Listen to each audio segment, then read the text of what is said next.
সর্বোত্তম আদর্শ হইল নবীর আদর্শ। আমরা তো নবীর জীবনী একদিনও বলি না। হাজী নজরুল ইসলামের জিন্দিগি পড়ে, অমুকের জিন্দিগি পড়ে, তমুকের জিন্দিগি পড়ে, একজন গায়কের জিন্দিগি পড়ে, সারাদিন সিনেমা হল লইয়া বসে থাকে। কিন্তু নবীর আদর্শ, সাহাবায়ে কেরামের আদর্শ তুমি গ্রহণ করো, দেখো তোমার জিন্দিগি পরিবর্তন হয়ে যাবে। এজন্য রসুলের আদর্শ পৃথিবীর শ্রেষ্ঠ আদর্শ। আর রসুলের আদর্শকে যারা মানবে, ফলো করবে, তারার জিন্দিগি পরিবর্তন হবে, তারাই সমাজের মধ্যে সর্বশ্রেষ্ঠ মানুষ হিসাবে বিবেচিত হইবে। এজন্য সাহাবায়ে কেরাম বুঝি পৃথিবীর নবী রাসূলের পরে সাহাবায়ে কেরাম সর্বশ্রেষ্ঠ মানুষ। নবীর প্রত্যেকটা দিকে তুকাইলেই নবীর চেয়ে শ্রেষ্ঠ কোনো আখলাক হলা মানুষ পৃথিবীতে আর পাওয়া যাবে না। নবীর কি পরিমাণ নবীর আদর্শ, নবীর চরিত্র কেমন। নবী আলাইহিস সালাতু ওয়াস সালামের নিকট নবীর এক সাহাবী হযরতে আনাস রাদিয়াল্লাহু তাআলা আনহু 10 বছর নবীজির খেদমত করলেন, রসুলের সাথে থাকলেন। কিন্তু 10 বছরের ভিতরে হযরতে আনাস বলেন, 10 বছর রসুলের সাথে থাকলাম, রসুলের খেদমত করলাম, কিন্তু নবী মুহাম্মদুর রাসূলুল্লাহ 10 বছরে এমন একদিন নাই, এমন একটা সময় নাই, 10 বছরের ভিতরে রসুল আমাকে এমন একটা কথা বলে নাই যে কথার কারণে আমি কোনোদিন আঘাত পাইছি।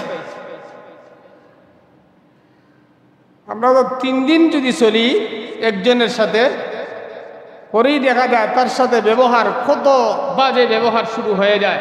অথচ হযরতে আনাস বলেন, নবীজির খেদমতে আমি 10 বছর থাকছি, 10 বছরের ভিতরে নবীজি আমাকে এমন একটা কথা বলছে যে কথার কারণে আমি দুঃখ পাইছি, আমার কি হয় না, স্মরণই হয় না, রসুল আমাকে এমন বলেই নেই। এই জন্য আল্লাহ বলেন, وَإِنَّهُ لَعَلَى خُلُقٍ عَظِيمٍ। হে মানব জাতিরা, তোমাদের জন্য তোমাদের রসুলের আদর্শ হইল উত্তম আদর্শ। রসুলের চরিত্র, রসুলের ব্যবহার হলো তোমাদের জন্য উত্তম ব্যবহার। খুলুকে আজিম, রসুলের মতন উত্তম, আর রসুলের ব্যবহারের মতন এত সুন্দর ব্যবহার পৃথিবীতে আর কারো নাই, আর কারো হতেও পারে না। আমরা এমন একজন নবীর উম্মত, যে নবী আলাইহিস সালাতু ওয়াস সালাম, হযরত আদম আলাইহিস সালাতু ওয়াস সালাম জান্নাত থেকে আদমকে বের করে দিলেন,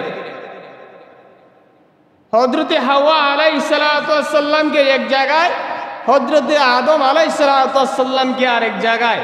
শেষ মুহূর্তে কাঁদতে কাঁদতে এমন হইল, আরশের জান্নাতের মধ্যে যখন উনি ছিলেন, উনি দেখছেন আরশের মধ্যে লা ইলাহা ইল্লাল্লাহর সাথে মুহাম্মাদুর রাসূলুল্লাহ একটা কালেমা আছে। ওই লা ইলাহা ইল্লাল্লাহ মুহাম্মাদুর রাসূলুল্লাহ, মুহাম্মদ নামের উসিলা করে যখন উনি দোয়া করলেন, আল্লাহর সাথে সাথে উনাদেরকে সাক্ষাৎ করায় দিলেন। হযরত ইউনূস আলাইহিস সালাতু ওয়াস সালাম 40 দিন মাছের পেটে রইছিল কি রইছিল না? এই মাছের পেটে রইলেন, কিন্তু মাছের পেটে রোয়ার পরেও এই জায়গা থেকে উদ্ধার করতে রসুলের যখন রসুলের নামে রসুল্লাহ যখন দোয়া করছে, আল্লাহ তোমার পয়গম্বর নবী মুহাম্মদুর রাসূলুল্লাহর খাতিরে তুমি আমারে মাফ করে দাও, আমার যদি ভুলভ্রান্তি হয়ে থাকে আল্লাহ তাআলা মাফ করে দিছে। এই অবস্থায় এত আদর্শবান একজন রসুলের উম্মত হইয়া আমরা নিজেদের চলা চরিত্র, আচার ব্যবহারে আমরা কি পরিমাণ একবারে নিম্ন স্তরে পৌঁছে গেছি।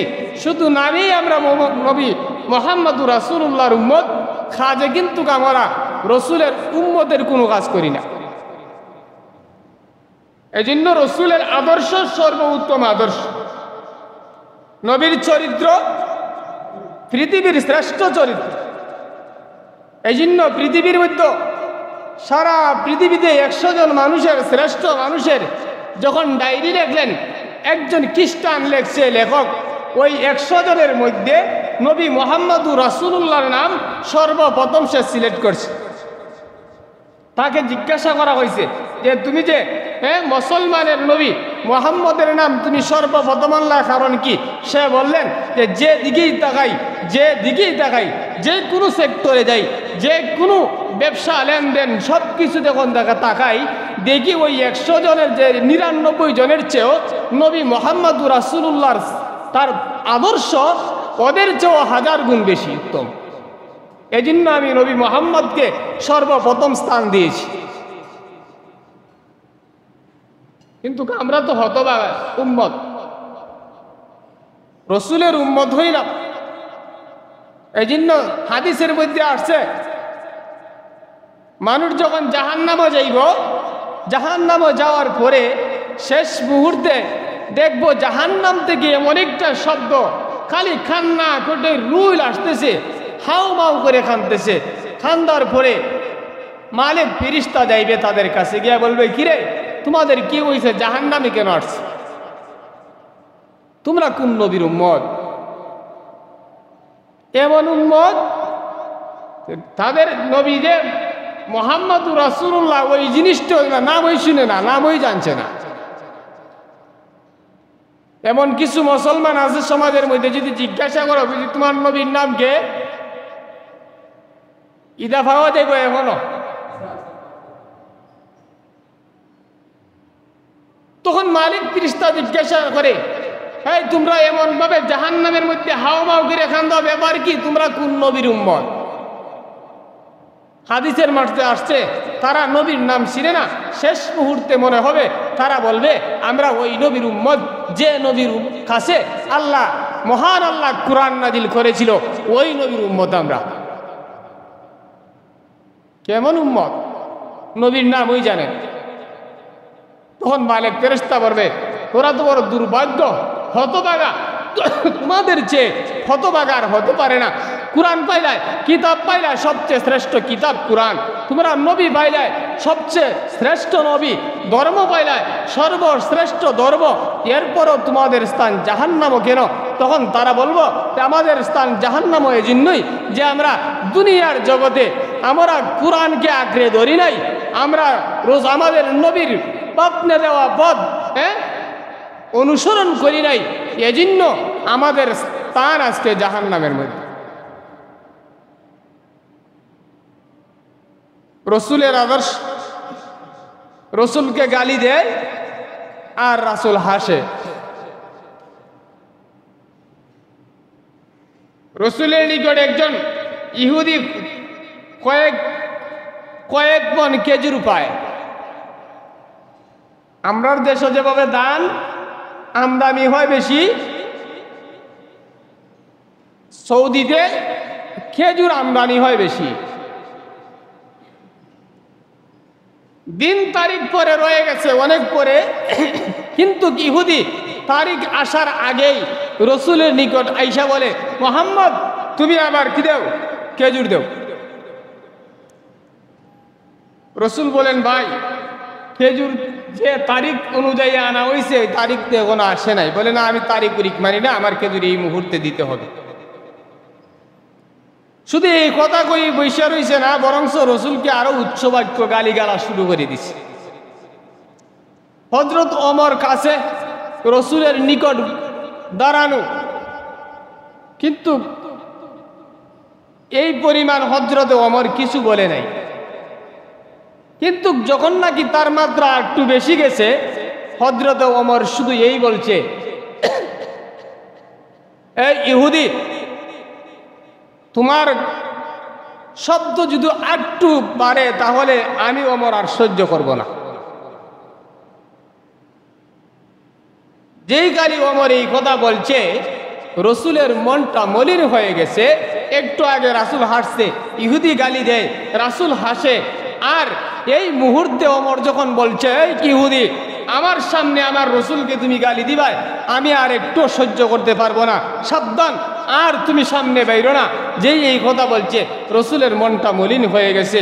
আর হযরত ওমর বললেন, কিরে, আমরা স্বাভাবিকভাবে তুমি যদি একটা বিপদে থাকো, আমি তোমার পক্ষ নেই, তাহলে আমরা কি হই, খুশি হই না?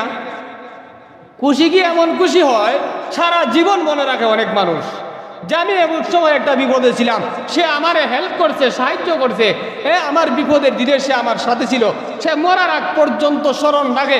এমনকি সন্তান আদিদেরকেও বলে যায় যে ওই আমার এক বিপদের সময় তোমার ওই বাড়ির চাচা আমাকে অনেক সাহায্য করছে, ওই সে ছাড়া আমার পাশে কেউ ছিল না, আমরা অনেক, তোমরা তার তোমার এই চাচারে তোমরা কি করো, সম্মান করো, তারে মাঝে মধ্যে দেখাশোনা করো, দাওয়াত দেখা হয়, আমরা কই কি কই না। রাসূলের এই বিপদের মধ্যে রাসূল ওমর যখন বললেন ইহুদি তুমি আর সামনে বাড়িও না, তোমার আওয়াজ, এমনি রাসূল মনটা মলিন হয়ে গেলেন। হযরত ওমর বলেন ইয়া রাসূলুল্লাহ, আমি তো এমন কোনো দোষ করি নাই যে দোষের কারণে যে আপনি আমার প্রতি নারাজ হয়ে গেলেন, বিষয়টা কি? আল্লাহর রাসূল বলেন ও ওমর, এই একটু আগে তুমি ওই কথাটা বলার আগে ইহুদি যখন আমার সাথে উচ্চ বাক্য ব্যবহার করে তুমি ওমরের মতন মানুষ সামনে, ওই সময় আমি দেখি আসমান থেকে আল্লাহর রহমত বরকত তোমার উপরে নাজির হইতেছে। আর আমি রাসূল গালি, আমি রাসূলকে মানুষ গালি দেব, আমার উম্মতের উপর রহমত নাজিল হোক, আমি রাসূল এটা পছন্দ করি। গালি তো আমার শরীরে আসে নাই, গালির আঘাত তো আমার শরীরে আসে নাই, আমি কোনো দুঃখ পাই নাই, কিন্তু তোমার যে রহমত বন্ধ হয়ে গেল এই কথা কওয়ার কারণে, এজন্য আমি রাসূল মলিন হয়ে গেছে আমার চেহারা। কেমন আদর্শ! ইহুদি সাথে সাথে বলেন ও নবী মুহাম্মদ, আমিও তৌরাতের ইঞ্জিলের অধিবাসী বিশ্বাসী, আমি তৌরাত কিতাবের মধ্যে দেখেছি যে শেষ নবী, শেষ যখন নবী হবে, নবী মুহাম্মদের চরিত্র এমন হবে, তারে যত গালি দিবে সে কখনো গালির প্রতিবাদ করে না, গালি দেয় না, সে সহ্য করে। এমনকি তার সাথীবর্গ যদি তার প্রতিবাদ করে তারও সে কি করে, সতর্ক করে দেয়। আমি ওই গুণটা তোমার কাছে এই মুহূর্তে পাইলাম, আমার সাথে সাথে কালেমা পড়ে মুসলমান বানাও। রসুলের আদর্শ। আমরা তো আমারে যদি একজনে একটা গালি দিয়ে আমি তিনটে দিবার ইচ্ছা করি, করে না আমরা? আমার একটা দিছে, আমি তিনটে না দিলে শান্তি পায় না। আমাদের সমাজ, আমাদের চরিত্র তো এমন। অথচ রসুলের চরিত্র, একজন গালি দিছে, গালি দেওয়া গুনাহ না সওয়াব। তোমারে যদি কেউ অন্যায়ভাবে গালি দেয় আর তুমি সহ্য করো, ধৈর্য ধরো, তাহলে সে গুনাহ হবে, তোমার সওয়াব হবে। এমনকি ওই গালির কারণেও একজনে যে গালি দিল, এই গালিটাকে সহ্য করলায়, এই ধৈর্য ধরার কারণেও আল্লাহ এক সময় উসিলা করে নাজাত দিলাইতে পারে। এই জন্য মুসলমানকে গালি দেওয়া, মুসলমানের মুখে গালি গালাজ ঠিক নয়, রসুলের আদর্শ নয়। রসুল কোনোদিন কাউকে গালি দেয় নাই, রসুল গালি সহ্য করে। এটি হলো নবীর আদর্শ। এই জন্য আল্লাহ বলেন وَإِنَّهُ لَعَلَى خُلُقٍ عَظِيمٍ। হে বিশ্ববাসীর মুসলমানেরা, তোমাদের নবীর আদর্শ সর্বোত্তম আদর্শ। এই উত্তম আদর্শের মতন আর এত সুন্দর আদর্শ আমি আল্লাহ পৃথিবীতে কাউকে প্রেরণ করি নাই, আর কিয়ামত পর্যন্ত এমন কোন মহামানবের আবির্ভাব হবে না। সুতরাং ওই নবীর আদর্শ যদি তোমরা মানো, তাহলে তোমাদের জিন্দেগি সুন্দর হবে, তোমাদের আখিরাতের জিন্দেগিও কল্যাণকর হবে। এই জন্য রসুলের সাহাবায়ে কেরাম, রসুলের যুগে যে সমস্ত সাহাবায়ে কেরাম ঈমান আনছিল, ওদের চরিত্র, ওদের ব্যবহার এত সুন্দর। হযরত ওমর খুব গরম মানুষ, রসুলের মাথা দ্বিখণ্ডিত করার জন্য তলোয়ার নিয়ে চলে যায়। কিন্তু যখন নাকি ইসলাম ধর্ম গ্রহণ করলেন, তখন নিজের নরম করে দিলেন। উনি যখন রাষ্ট্রীয় ক্ষমতায় আসলেন, তখন মানুষের মধ্যে একটা ভয় সৃষ্টি হয়ে গেল,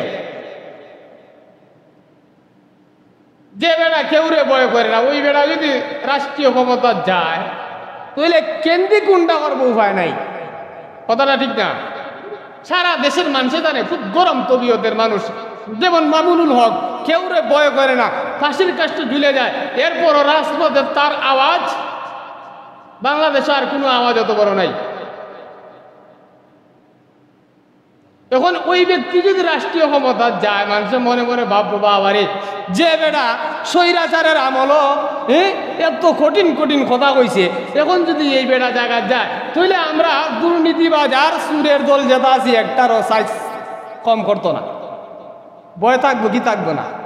হযরত ওমর যখন রাষ্ট্রীয় ক্ষমতা গ্রহণ করবে, আবু বকরের মৃত্যুর পরে, ইয়ার ইন্তেকালের পরে সমস্ত সাহাবায়ে কেরাম যখন ঐক্যবদ্ধভাবে হযরত ওমরকে দায়িত্ব দিলেন, হযরত ওমর সর্বপ্রথম ভাষণ দিলেন, হে সাহাবায়ে কেরাম, হে আমার নবীর উম্মতের দলেরা, আমি এটার যোগ্য না, কিন্তু তোমরা আমাকে যেহেতু সবাই মিললে কি করছো, দায়িত্বটা আমার কাছে দিছো, আমার কাঁধে অর্পণ করে